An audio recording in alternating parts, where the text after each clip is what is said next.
Good morning! Today I am prepping easy Japanese meals for the week, so thanks for joining me. Let's start. Yum! Today we're making bento boxes with egg salad sandwiches, soba noodles with a scallion pancake, and pork katsu with a wasabi slaw. All right, our first meal, which is going to be our lunches this week.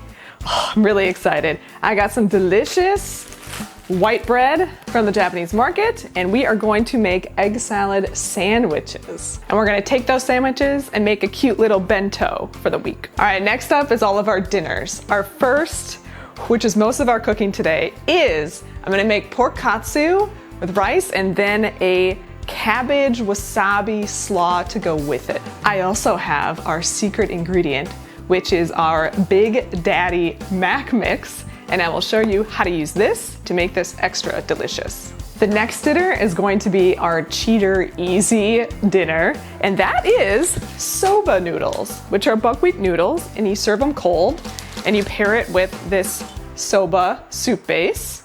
You can just go out and buy it, you don't need to make it. And then it's good to pair that with something crunchy, so I picked up these Korean pancakes. We're branching off into Korea and getting these yummy pancakes that you can just put in the oven, bring some crunch to the meal. And then we're also going to julienne some cucumbers to put on the noodles. And that wraps up our dinners. And then on the side, I'm just gonna use our leftover spinach, make a quick side dish, blanch that up, put some garlic, call it a day. So let's start cooking. All right, first up, we are going to hard boil our eggs in the Instant Pot. This is amazing. It happens really quickly. And you can have hard boiled eggs like super fast. I am actually using my air fryer insert because it has two layers. I can pull this out and put eggs in the bottom and in the middle. And I am going to add, we're gonna make 6 sandwiches, and I'm gonna say roughly 2 eggs a sandwich. So we're gonna do almost a dozen eggs in here. We'll see what fits. Oh yes, we got 6 on the bottom. We can do 6 on the top. I just recently got this Instant Pot, so I'm still learning what it can do. If you have any great tricks for me, let me know in the comments. And I'm gonna actually already add the water that we need to add on the bottom. Let's add that to the bottom. And I know when you do this, you do want the eggs in their own space, just like how we all want our own personal space. So do the eggs. So we are going to add, see if I can do this here, 6 more on top. Ooh. As best as I can. We'll see here. All right, I'm gonna call that good enough. All right, we're gonna put our lid on and listen. Oh my God, I love the noise. Change that to close, put it on seal, and these are only going to cook on high for, we're gonna do 5 minutes. All right, that's going. Plate spinning number 1. All right, next up, we are going to make the cabbage slaw for the pork katsu dinner. Now, if you really want to make a good slaw, you want to do these steps first. It's not going to be a good slaw. It's going to be like gross and wet and kind of nasty if you don't prep your cabbage beforehand. That is the secret to good slaw. So I took off the top leaf because who knows where that has been. And what we're going to do is chop this. I usually put the base on the bottom here and then just slice it in half. And then I'm going to slice it again.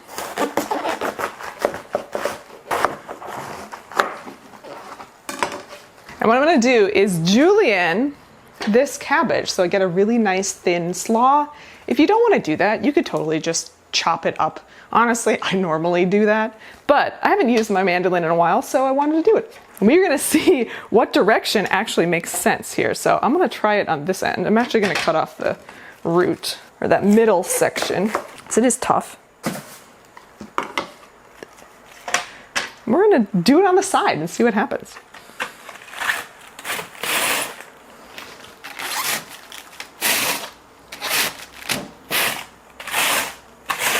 Not bad, but I don't like the texture for a slaw, so let's change this up. All right, with this julienne, I'm getting very tiny pieces. And honestly, I don't want that for the slaw. I still want it to be a little closer to this. So I'm just gonna chop this by hand. If you know the right way to julienne a cabbage, let me know, but that's really not giving me the results I want. So we're gonna do it this way. See, this is nice. Good slaw texture, much better. And sometimes fancy tools are overrated. Okay, so I'm gonna put the chopped cabbage into my salad spinner immediately, and we're gonna do some magic on this once I'm done chopping. I'm gonna chop this in half so I get a little smaller pieces. Okay, so this is about enough cabbage for us this week, so I'm actually going to save the other half, and I will show you how to package that so it lasts longer. So what you want to do is think of a cabbage as a living thing, and it gets all of its nutrients from that middle, I'm going to call it root. So when you chop it in half, it loses its connection to how it gets nutrients. So what you want to do is you actually want to replace the root with something that the leaves will like. So you cut out the middle section. And unfortunately I cut this poorly, so this one doesn't really have that, but this will help this one. You take a wet paper towel and you make it a little bit moist, not too damp. And this becomes the way that it gets moisture. So you just put it right here, and then all of those leaves are gonna go into here and suck out that water and stay better. And green cabbage lasts forever in the fridge. It is nothing like every other lettuce. It's really great. So moisture is the enemy, so you gotta be a little careful. I'm gonna probably keep this open in the fridge, but that's honestly gonna last over a week easily. Okay, now what we wanna do with our cabbage is give it a nice clean. All right, there we go. Put this towel down just to make sure this counter stays nice, and there we go. I'm gonna add a little salt to our cabbage and just mix it in there. Salt helps kill anything that's hiding out. I really don't think you need to worry. Don't want to freak you out about cabbage, but just a nice thing to do. And again, this will soak for about 10 minutes while we start on the next thing. What we're gonna do next is slice up our cucumbers for the soba noodles that we're going to have this week. Now, if you joined us last time, you will recognize these cucumbers as the ones that we put in the fridge for later, and they're looking pretty good. I don't think they'd last another week, to be honest. I'm gonna slice these and then store them in water so they stay okay. But overall, they stayed okay. It's great news. And what I did there, if you didn't see that episode, is I stored them in paper towels. You just wanna keep them really, really dry, and you can store them in the fridge for a lot longer. Okay, we're gonna see what type of cut I like with those noodles. So I'm actually liking these because they're a little thicker, but they are a little floppy. So when we eat the noodles, they'll kind of weave into the noodles and will work. You could also do more crunchy matchsticks if you really wanted to, but I just kind of want the cucumber taste and less about the texture, because the crunchy pancake is gonna bring the crunch in this meal. Ooh, and you know what? Our eggs are almost done. So what I'm gonna do is prep an ice bath. There we go, eggs are done. So you wanna put it on vent immediately and let that pressure come out, and don't wait any longer than a minute, otherwise your eggs are gonna be overcooked. So here's our ice bath. I feel like my ice maker trolls me all the time. It's either giving me like one ice cube, or it's just all of a sudden like 5 at once. Okay, we're gonna keep a sharp eye on those eggs.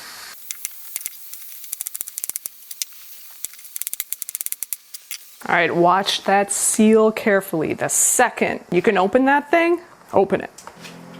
Well, there we go. Okay. All right, open these up and frantically grab something because these are hot before you put them in your ice bath. You really want to hustle.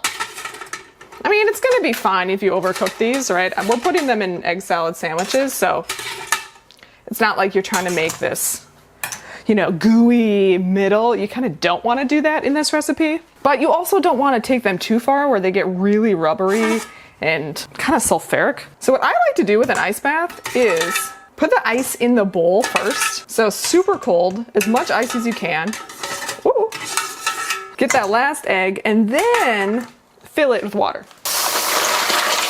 All right, and we're gonna let that chill until we have a second in between cooking to shell these. All right, cucumbers prepped.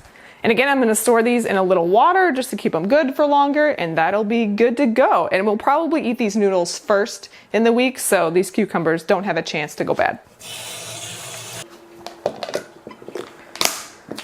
All right, now we're gonna start our rice. Super simple. So I'm gonna wash our rice, washing it until the water gets less cloudy. Now the secret to how much water should be in rice is, I don't get how this works, but it works.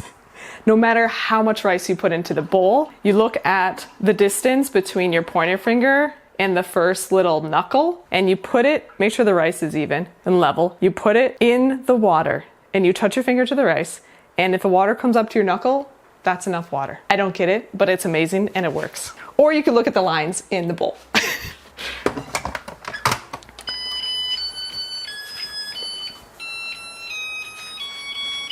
All right, before we get started on the pork katsu, I'm going to boil some water because it takes a little bit of time, obviously. And then we can just blanch our spinach and have that side dish working for us. Okay, we're gonna boil this, put the lid on so it goes faster. And then we're gonna dump in our spinach really quick, blanch that, and we'll be on our way to making the side dish. Okay, at this point, our cabbage has sat here long enough, it's clean, it's fine, and now we're gonna move to the next stage where we actually salt it a whole bunch and to try and get the moisture out of the cabbage before we put our dressing on. That is the secret.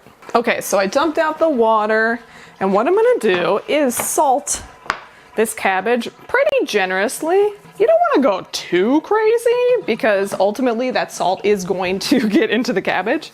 So once you salt it, just kind of mix it around. Ideally you have a little bit bigger bowl, to be honest, but we'll make it work. Just get down there so the cabbage at the bottom has a chance to get some salt.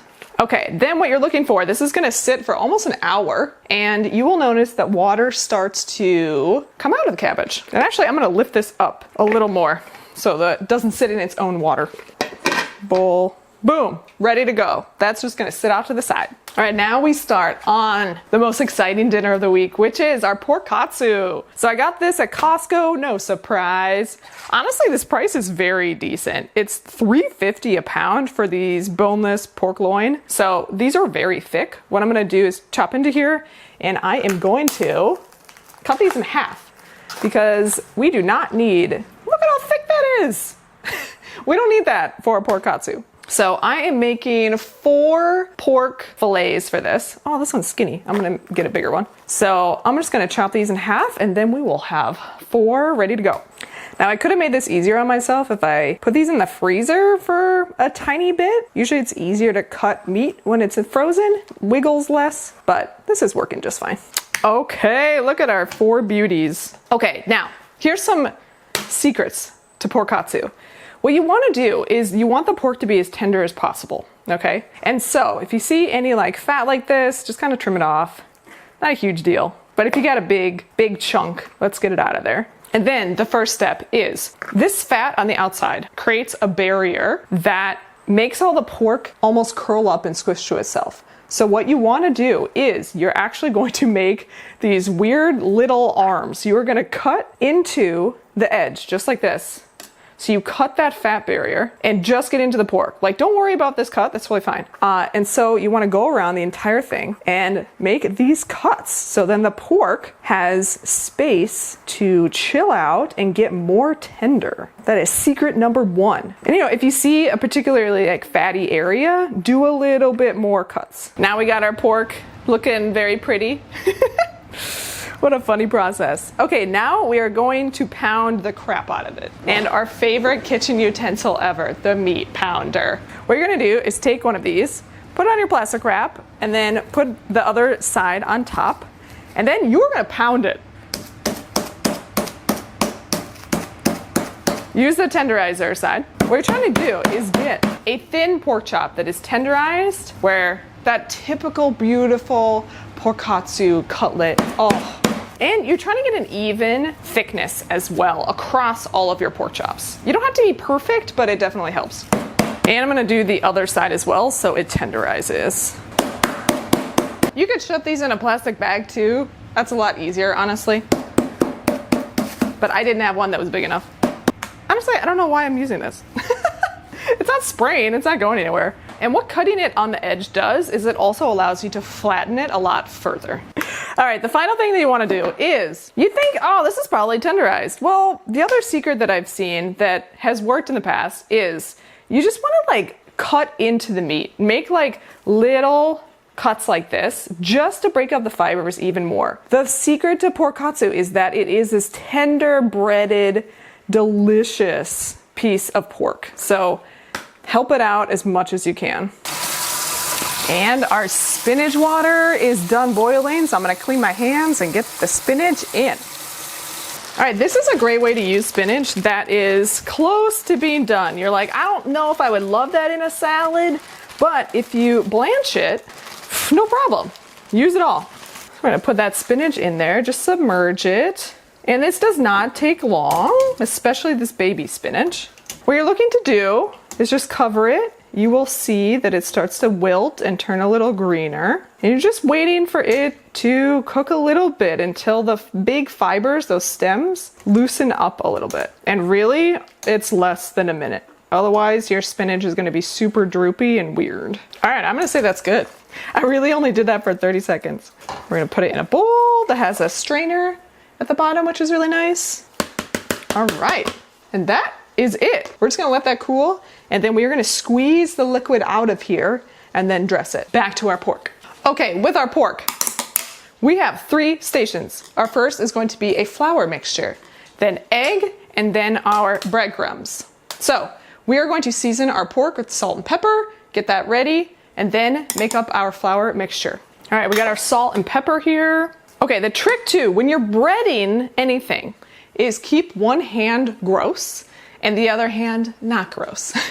It helps just kind of keep everything under control. Okay, actually I'm gonna set up these stations before we salt and pepper so we can just put it through the process. Okay, so flour. We're gonna need probably about like a half cup of flour. And dump that in our pan. Here's our secret ingredient, our Big Daddy Mac sauce, which is a ridiculous name, but usually you use this in place of like Kraft macaroni and cheese packet, but you can just buy this off Amazon. What's amazing in this recipe is if you combine it with the flour. So there's a really good katsu place by me who puts cheese inside of their cutlet, and it is so good. So I thought, maybe I could just add this powder into the flour and it would be, you know, it's not like super cheesy, but it's just enough that kind of adds to it and it's great. So, pro tip, get some of this. All right, just shake some in there. I'm probably looking for like a couple teaspoons at most. It's pretty strong, and you still want the flour to do its thing. So, you know, you're looking at something like this and just mix it up so it's nice and coated. Doesn't have to be perfect.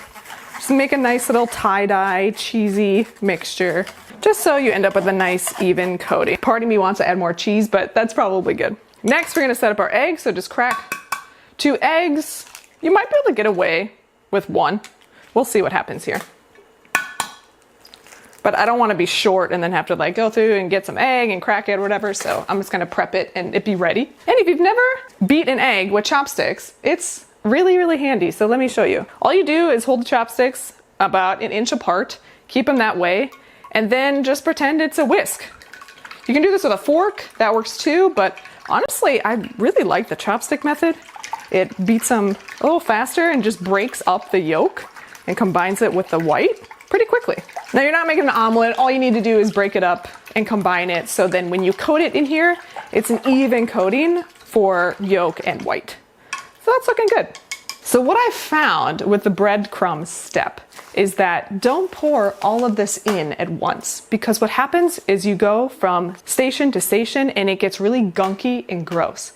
And what you're trying to do is maintain the crunch that comes from the breadcrumbs. So just put in what you need for maybe 1 or 2 cutlets and then add more over time.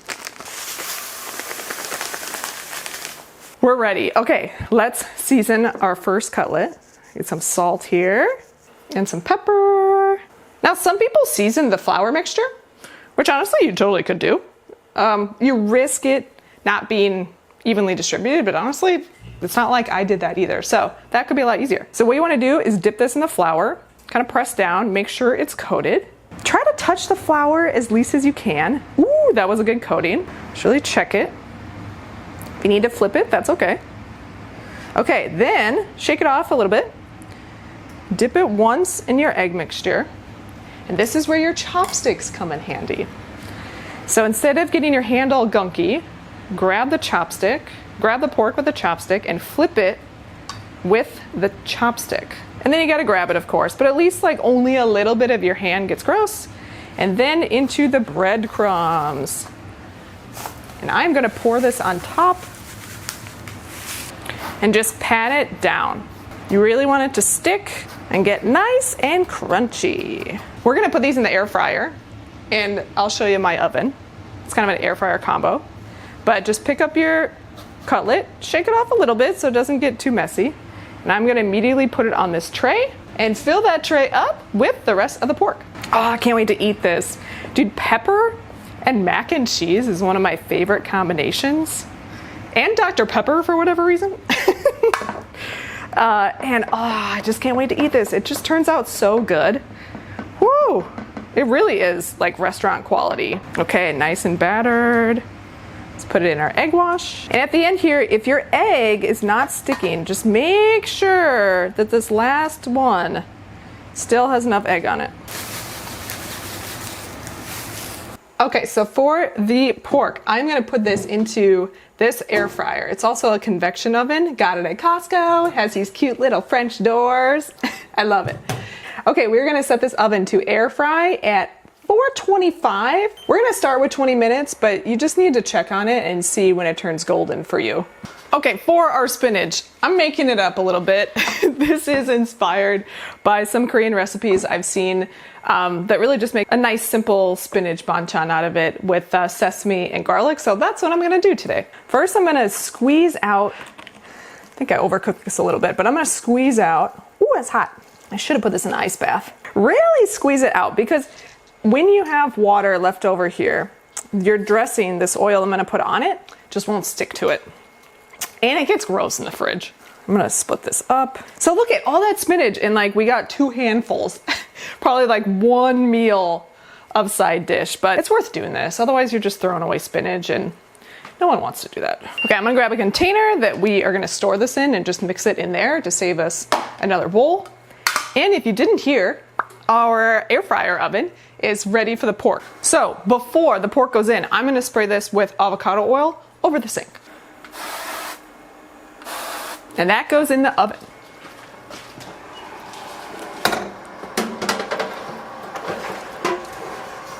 Back to our spinach. So we're gonna put this spinach, still gonna squeeze out more liquid. Put that in there.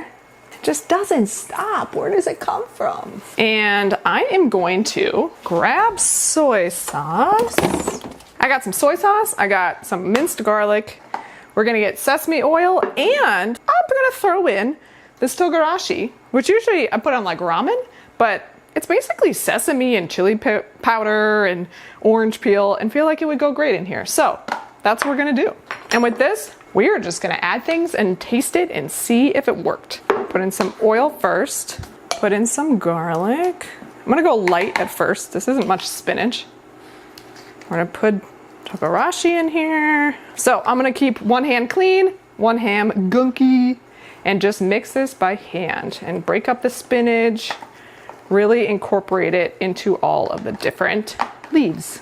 And really just don't use a utensil, use your hand. This is what I've learned from Korean cooking. This is how they make their banchans, and it really does spread the oil and all the ingredients really evenly. Okay, let's try it. Ooh. Oh, that's good. Oh, it's a little spicy. I'm gonna put a little more salt because the second day, every time I make these, it becomes less salty. So I'm gonna put in just a little bit more. Mix that up. That's good. See, just experiment. Go crazy in the kitchen, taste it, and go from there. It's really nice to experiment with things that like didn't take me a long time, right? If I experimented with bread that took me 6 hours, I would want to die. But this is really quick and you get immediate results. You can change it, so have fun. All right, next up, we are going to revisit our eggs that have been chilling in their ice bath. And when you cook them in the Instant Pot, it does change the texture of the shell and makes it a little easier to crack from what I found. So what I do is I find kind of the bottom where it has that little gap, crack that, and then I lightly crack the sides. Some people really roll it like this, which maybe we'll try and see if that's better. And then I crack them or peel them in the water so the shells don't go everywhere, and usually the water just helps it come off a little easier. Oh, see, rolling, this is what it does. It just creates a bunch of tiny pieces and then you gotta trim them off. I'm not a big fan. I don't know why everyone does that. It never comes off in a nice full sheet. Oh, it's getting a little better now. And then in the water, you can get the kind of like the skin that's on it. You can get that off. Boom, perfect egg. I used to make egg salad as a kid. That was one of my first recipes that I was like, I'm independent, I can make this. And so it has a special place in my heart. I had like a cool egg slicer. I don't have one now. I need to buy one just for nostalgia's sake, where it was kind of like a guillotine. You would just like, it was like a folding thing and it would cut the eggs. So I love egg salad. Whoa. All right, with our egg salad, we are just gonna chop all these up, boop, boop, boop. Make slices, chunks, and slap them in this bowl, and then we will mix the mayonnaise in.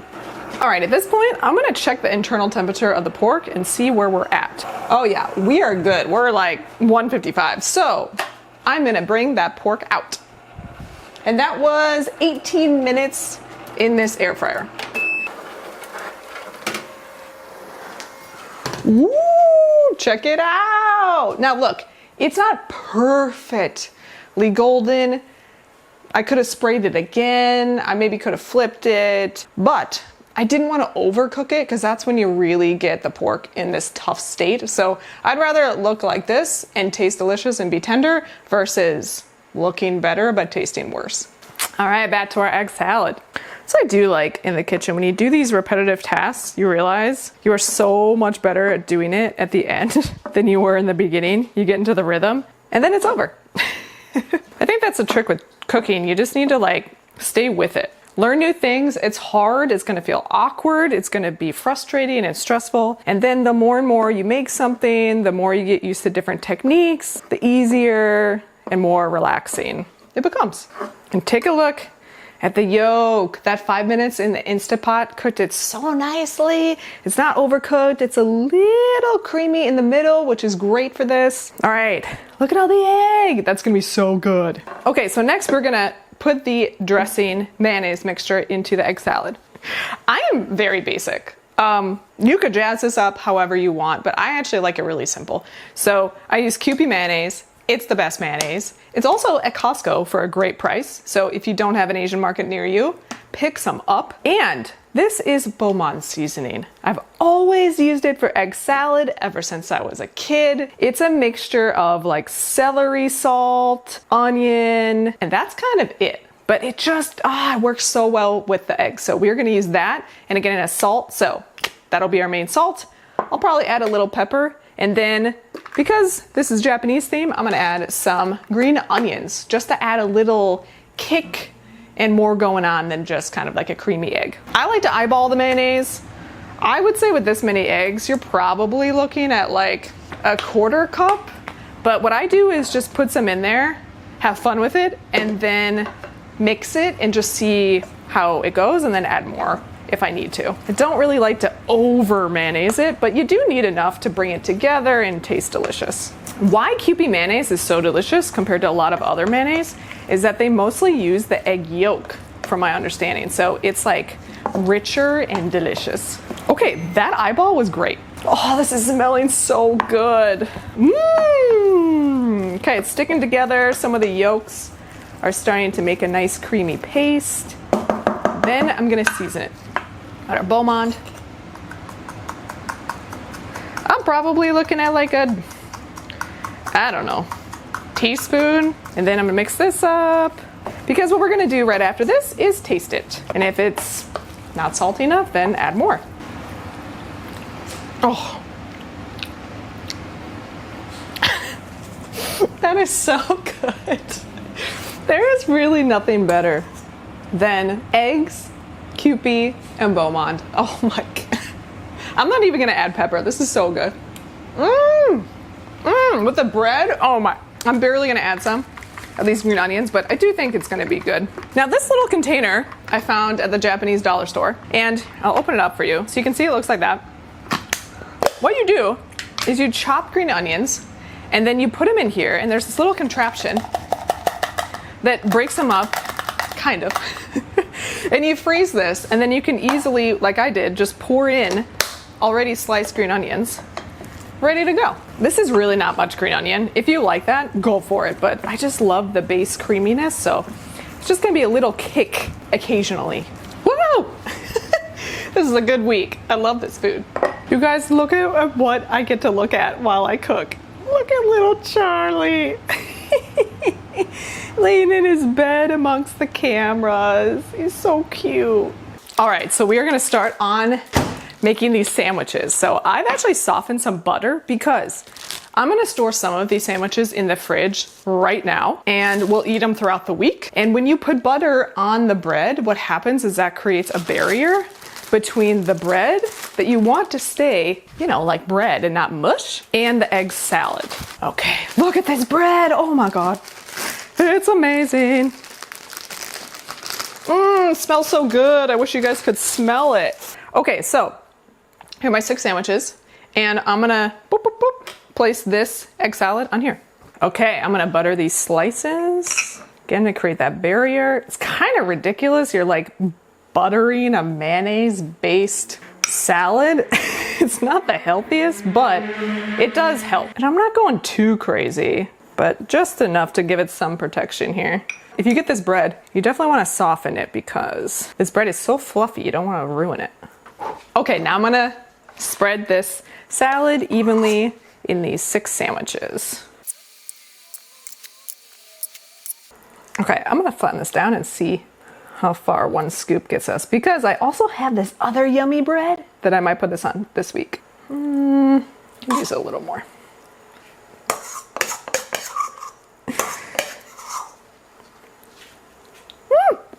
Oh my God, so good.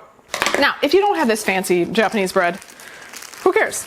Just get regular old white bread. It's gonna be delicious either way. I'm gonna butter these sides too. Now, if you go to Japan, one of the most fun things to do is go to their convenience stores. So they have, I think, usually like 3 main types. You see everywhere, everywhere. And they all have their egg salad sandwich. And so there's a whole thing where you buy one from each store, and then, you know, you decide on your own which one you like most. I'm Lawson's, love Lawson's. Eating that on the train, there's nothing better. Okay, I'm gonna slice these in half. Oh, they're so perfect. Okay, what if I should have a bread knife? The great reveal, here we go. Oh, I can't wait to eat this. I could right now. Okay.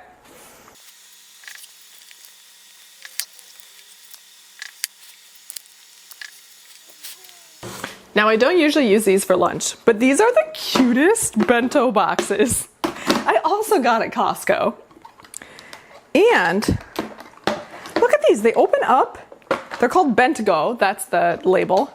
And they come in, you know, a little preset container that you can then take and have for lunch. So this is perfect because you don't have to microwave anything. So I'm gonna put these sandwiches in here for my husband. He's got 3 lunches he needs this week, and then the rest will go in the fridge for me. Oh, this is so cute. Okay, oh, I'm so excited. Okay, I'm gonna put a sandwich in here. Oh, it fits perfectly. Oh my God, amazing. We're gonna put some baby carrots in one of the slots. Oh, so cute. Also, for a treat, I have Tokyo bananas that my brother-in-law, my husband's brother, bought back from Japan when he visited us. So we haven't eaten these and they're so good. And this is the, I think, cherry blossom version. So I'm gonna see if I can sneak in one of these in here. Whoa, Tokyo banana. Ooh, so cute. They come in the little packages. They're really great. They're like a sponge cake filled with a banana cream. They're so good.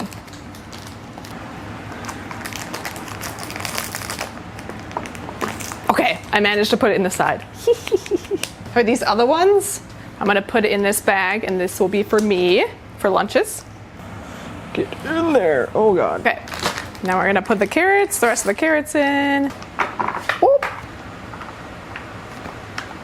And lastly, we're gonna cut up an orange and put the slices in the other spot. Okay, let's see if it fits. Oh yeah. All right, look at how cute these look. These are done and ready to go. All right, last but not least, our cabbage slaw that has been chilling, getting all this moisture out of it. You can see, look at all that. Holy cow, that's a lot. So we're gonna make our slaw. And we're gonna be smart and reuse the salad spinner to dress the cabbage. You know what? I am going to mix the dressing first and then we'll put in the cabbage and then mix it all. All right, for the slaw, I'm going to add our Kewpie and then I love a kick with that pork. So I'm gonna put in some wasabi. We're gonna mix it up and taste it and see how far it needs to go. And then we'll add some sesame seeds. All right, probably gonna need a decent amount of Kewpie. We can always add more. But I just want to get a good base when it comes to the wasabi and the mayonnaise. So this is relatively strong wasabi. So I'm probably gonna put like a good teaspoon in here and mix it up and then taste it. Okay, here we go. Oh, that has a nice kick. Not too much. That's good. Okay, we're dumping this slaw in and I'm gonna use my hands on this one. Really just get down in there. Well, you can just feel how far along it is too, how mixed it is. Okay, let's try it. It's pretty light. I'm gonna add a little more wasabi and a little more mayonnaise.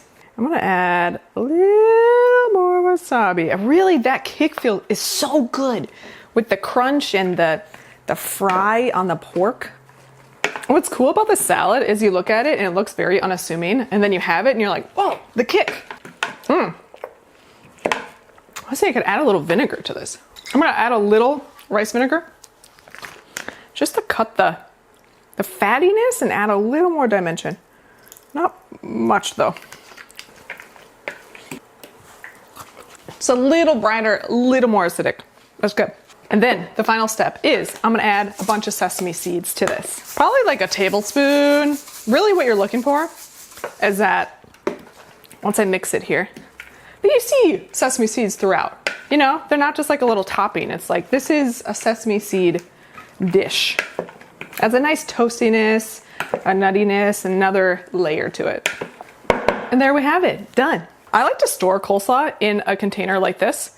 One, because these are the best containers ever, but also if there is any liquid, it's just gonna pool here. And so you can easily grab and just leave the liquid on the bottom and you have a less soggy slaw. All right, the kitchen is clean, the food is ready. We have our lunches, which is our egg salad sandwiches with our cute bento boxes for my husband. We have our rice to pair with the best meal of the week, which is our pork katsu.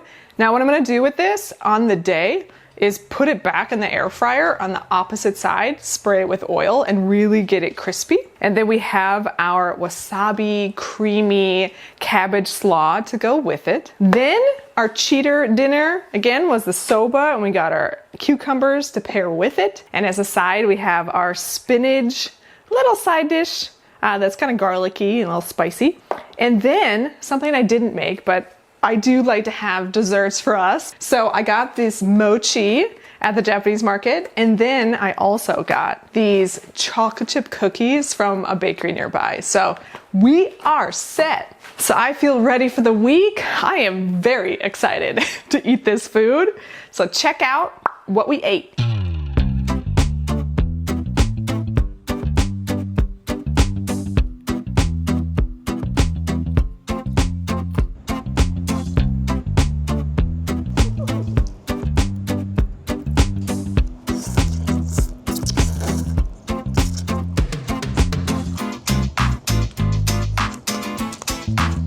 That does.